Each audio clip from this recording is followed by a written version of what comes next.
Oke, ketemu lagi dengan Mongol di konten menguak tabir kegelapan. Hari ini kita ngebahas tentang konten di Opera Entertainment, tentang sebuah explore Mongol Nanda Didi Caca Marobi Purba. Kalau syuting awal sih kita udah datang duluan tuh, Mongol Adit sama Didi udah datang duluan. Dari rumah sih masih feel good. Nanti pas kita keluar tol UD ke arah Sawangan itu udah mulai ngerasain something yang karena waktu itu kita keluar ada orang-orang di jalanan, kayak preman-preman jalanan yang kayak satu setuju kita belok kanan, satu yang nggak setuju. Jadi mulai ada oke, udah mulai ada yang aneh. Terus berarti ini begini. Cuman kita belum cross check rumah karena memang sempat nggak ngobrol sama orang-orang. Justru kita bercanda. Cuman nyampe Mongol kayak ngerasa ada sesuatu, jadi Mongol foto di pohon pinang. Nah, dari hasil foto itulah Mongol langsung bilang, oh berarti agak lumayan berat rumahnya. Nah, jadi pas kita hunting ke dalam itu, sebenarnya kalau seandainya Mongol punya tim, Mongol pingin banget ke sana lagi. Karena ada beberapa hal yang ingin digali tentang rumah tersebut. Karena 21 tahun kosong, yang tinggal cuma bertahan 3 bulan pergi. Katanya karena merasa ada gangguan yang sangat aneh dan gak masuk di akal. Jadi biasanya kan kalau penghuni rumah, kalau seandainya mungkin kayak rumah Mongol ada orang bunuh diri, ya biasanya orang itu kan udah meninggal pasti udah ke Tuhan lah. Hanya ada maksudnya mungkin ada sesuatu yang menyerupai dirinya gitu kan. Jadi kadang duduk di sofa depan, kadang duduk di atas, kadang jam 12 jam 1 bolak-balik. Itu kalau di rumah. Nah itu kan otomatis sisi wajar. Tapi di rumah itu beda gitu, karena kadang katanya ada suara anak kecil nangis, kadang ada suara orang meraung-raung, kadang katanya ada suara orang jalan di atas, kadang ada yang banting pintu, kadang air di toilet yang kemarin yang Mongol kasih lihat yang kosong itu kadang nyala. Nah jadi mulai something yang aneh. Jadi akhirnya paling cuma 2 bulan, 3 bulan paling tinggi, langsung kabur. Akhirnya rumah itu 21 tahun terbengkalai. Nah, di saat udah masuk ke segmen Mongol ngingetin ke teman-teman dari Opera adalah, saya nggak suka dilempar-lempar. Maksudnya begini, kadang kita bukan takut sama setan, tapi lebih kaget. Nah, jadi itu yang Mongol hindari. Kalau bisa jangan ngelempar, karena takutnya kita kaget. Terus kita kan dulunya latah kambuh lagi, kan kasihan kan, lagi sementara syuting bunyi kelamin. Nah jadi pas lagi explore itu Mongol udah bilang pokoknya jangan lempar. Nah pas explore yang itu pertama yang naik ke tangga itu, nah prediksi Mongol tuh agak sedikit mendekati kebenaran, karena ada yang beda kamar sebelah dengan kamar tengah. Kamar sebelah nggak ada pintu penghubung. Kamar yang satunya lagi yang ada horden merah itu ada penghubung. Nah pintu penghubung itulah sangat aneh. Seharusnya kan pintu kamar utama, karena kan kalau ada tamu atau apa-apa kan bosnya bisa kabur lewat situ. Nah ini kan lucu, pintu kamar utama nggak ada penghubung, tapi pintu kamar kedua nggak ada penghubung, dan kamar 1 dan kedua nggak ada penghubung, nggak ada connecting door. Tapi yang kamar kedua bisa ada kabur untuk ke bawah. Nah jadi pikir-pikir kalau itu kos-kosan nggak mungkin. Dari situ kita Mongol coba mengekspor, cuman pas turun naik ke atas itu kayak ada mata di dalam kamar yang melihat ke Mongol, dan itu matanya tuh kayak pingin ngeraup gitu, kayak pingin gua gerayangin ini orang. Nah itu kan akhirnya Mongol kabur lagi ke bawah. Nah mulailah kelihatan tuh yang di sebelah kanan berbentuk tembok itu. Jadi kayak tembok yang sangat tinggi, tapi ada pintunya untuk ke dalam. Nah, apakah itu bagian dari pintu alam gaib yang ada di situ, Karena ada 2 pintu yang mau lihat, satu tuh di pohon, di bambu kuning itu. Lagi sementara hunting, nah Mongol ngeliat lah tuh di atas pohon, di pohon bambu itu. Jadi feel pertama sih nggak ada feel satanik, masih mikir ini paling teritori, ini paling kuntilanak nih, udah kelihatan sih di atas. Lama-lama pas lagi di toilet itu, di alur toilet, Mongol ngelihat ke arah yang ada kucing, kan lucu gitu. Tingginya kurang lebih sedada Mongol, kayak ada cahaya yang jalan gitu, warna merah sih gitu. Nah kan kalau orang Indonesia Timur tuh bilang itu Pontianak, kalau orang Nadi bilang. Tetapi kan kalau Pontianak itu kan dia harusnya netes, bukan terbang. Mongol mikir-mikir, apa sih ini, ada jenglot. Tapi gue nggak pikir gitu, gue pergi ke sono, dan lucunya ada kucing di situ. Dan kucing itu nggak kemana-mana, setelah Mongol nyampe dia baru pergi. Nah pas ada lagi hunting dekat situ, Mongol ke arah pohon bambu. Nah disitulah gue disabet sama kelelawar, paniki kalau orang Nanda bilang. Permasalahannya itu kan kita melihat dari kelelawar hidup. Kelelawar itu kan malam pasti dia kelayapan, siang pasti dia tidur. Permasalahan kedua adalah di situ nggak ada pohon yang bisa ditinggali oleh kelelawar, karena situ pohon bambu. Di mana-mana bambu tuh pasti ada ular. Otomatis kan nggak mungkin. Lah tahu-tahu ada kelelawar gede nyabet ke Mongol.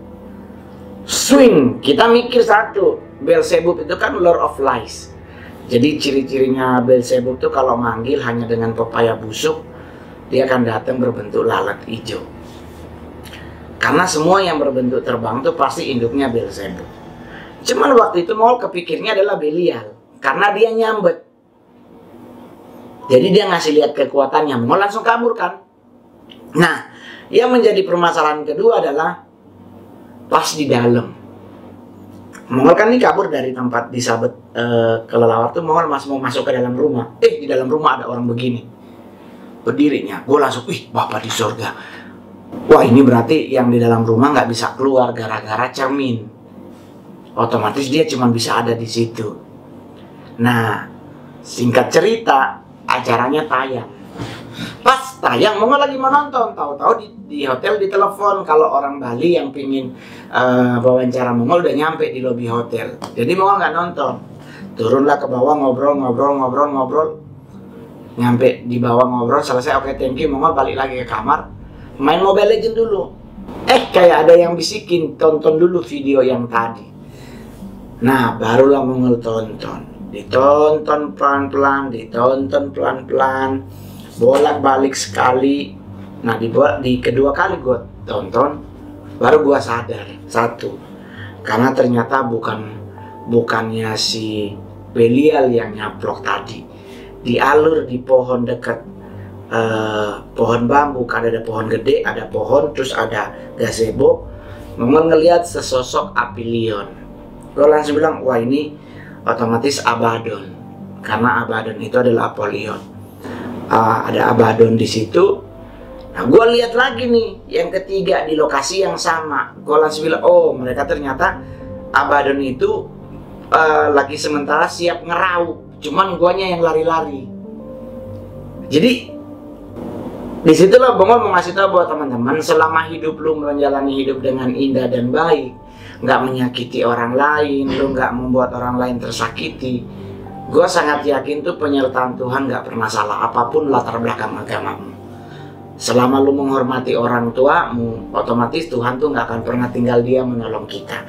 Jadi dari situ Mongol belajar, wow, ternyata kecurigaan Mongol, orang kan ada yang bilang, tapi kamu kok kenapa ya di podcastnya kayak sombong banget di saat ada yang Nanda kesurupan timnya Mongol dulu. Karena buat Mongol, ngapain gua ngurusin dia? It's not my business. Dia mau masuk ke Nanda, mau masuk ke Didit, mau masuk ke Caca. Nah dia masuk ke mereka mau ngapain? Mau ngasih tahu kalau mereka ada di situ? Nggak penting. Yang penting buat Mongol, karena yang Mongol pikirkan adalah kalau Mongol kasih kesempatan ngobrol dan ngobrolnya panjang, berarti mereka bisa membaca situasi yang ada. Otomatis mendingan ya gua cuekin. Dia mau saling tangan kayak mau cipika-cipiki terserah. Yang penting saya nggak memberi peluang untuk mereka ada. Dan harus perlu diingat baik-baik, dalam dunia satanik setiap orang yang keluar pasti mereka nggak akan pernah pergi. Selalu wait and see, nunggu momen yang tepat untuk mencaplok kembali. Tetapi di saat kita berserah sama Tuhan, pasti Tuhan akan tolong. Jadi teman-teman gak usah terlalu khawatir. Memang benar-benar serem. Abaddon itu adalah sosok kalau di dunia satanik itu dibilang dia adalah Prince of Hell. Dia di bagian the Kingdom of the Darkness. Dia ada di bawah, di alur bawah. Mungkin kalau bahasa filmnya Underworld. Kalau yang lain di atas teritori, dia di bawah. Mereka ada tiga rang. Dari rang 1, first rank, second rank, and third rank. Jadi ada tiga rank. Kalau rank ketiga tuh pelayannya, rank 1 tuh para prince-nya, para pangerannya. Nah itu ada Abaddon salah satunya. Dia adalah malaikat jurang maut, bagian di bawah-bawah, di bagian hell, bagian neraka. Jadi kan sangat lucu juga, maksudnya kenapa mereka yang keluar. Dari awal podcast pertama yang di gedung TKI yang di bandara, itu kan sosoknya Mongol sangat kenal. Ada Agares di situ. Nah sekarang di podcast yang kedua kok ada Apollyon. Otomatis apa mungkin saling connecting, minta membantu untuk ngantem Mongol gitu. Tapi kan orang tanya, terus kenapa kamu nggak takut? Terus kenapa kamu ketakutan? Ingat konten saya. Ya toh. Tapi kalau bicara takut waktu itu, ya jujur aja gue memang sedikit khawatir, sedikit takut karena melihat something yang banyak yang ada di situ. Tapi yang mau bilang tadi hanya sebatas teritori area. Jadi kalau bahasanya Mbak Mijan adalah urban legend ghost, kayak kuntilanak gitu-gitu. Kuntinya ada lebih dari satu lah sebenarnya. Terus ada suara orang ketawa, ada suara orang nangis di saat yang bersamaan. Sedangkan kru itu ada di depan. Dedi tuh ada Dedi, ada Adit, mereka tuh semua di depan. Robby Purba di depan, Kamongol tuh di belakang sendirian. Emang hanya ada 2 tim yang ngejagain Kamongol, dan itu mohon maaf bukan kuncennya, tapi tim yang ngurusin kamera karena takutnya apa. Kan kita itu kan baru pertama kali tuh kalau nggak salah pakai kamera begitu. Jadi di situ kita belajar banyak bahwa makin mengenal dunia gelap, dunia kegelapan, makin bervariasi apa yang akan kita lihat. Tetapi saya selalu memberi nasihat buat teman-teman adalah nggak usah main di situ, main aja di area terang. Di area terang aja mumet, apalagi di area gelap. Ini tuh karena kalau orang benar bilang ada di gelap-gelap baraba sayang, bahaya itu nanti. Jadi mendingan bermain di area terang aja baraba, apalagi gelap. Jadi buat teman-teman mendingan kita mastiin sesuatu yang pasti daripada sesuatu yang nggak pasti, karena kalau sesuatu yang pasti apalagi bersama Tuhan pasti akan hasilnya pasti akan indah. Oke? Jadi Kamongol dapat tawaran dari yang tak terlihat Opera Entertain untuk menjadi salah satu host di acara yang tak terlihat. Sekarang lagi dipertimbangkan apakah harus diambil atau tidak. Lagi dipertimbangkan matang-matang karena dari 2 kasus yang terjadi sepertinya harus mewaspadai, karena kalau seandainya atas ngembat nggak bisa, dia ngambil bawah nggak bisa, kemungkinan besar high rank-nya yang turun. Nah itu bermasalah lagi tuh. Cuman yang ada masalah sih, nanti kan ada Brother Angki ikut ke lokasi syuting, ada Dedi, ya mudah-mudahan penak jenong yang dia tangka. Boleh begitu. Jadi terima kasih buat teman-teman, jangan lupa di subscribe, di like, share, komen, dan ditunggu loncengnya. Oke coy, saya Mongol Stress, God bless you.